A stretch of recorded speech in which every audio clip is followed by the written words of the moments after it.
ఉన్నటువంటి సత్యాన్ని మనం గ్రహించాలి. అందుకనే మూడవదిగా ఈ యొక్క మధ్యాహ్నకాల సమయంలో చూస్తూ ఉన్నాం. ఏం చూస్తూ ఉన్నాము అంటే మీరు ఏమి వింటున్నారో జాగ్రత్త కలిగి ఉండాలా. నాడు మనం అనేకమైనటువంటి బోధలు వింటూ ఉన్నాం. ఎక్కడికెక్కడికో వెళ్ళి మహాసభలకు వెళ్తూ ఉన్నాం.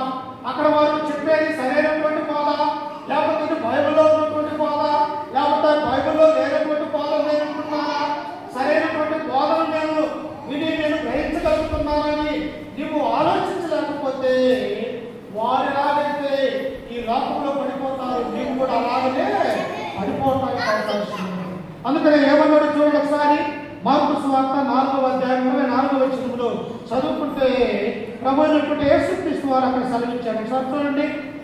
మార్కు సువార్త 4వ అధ్యాయం 24వ వచనము. మార్కు సువార్త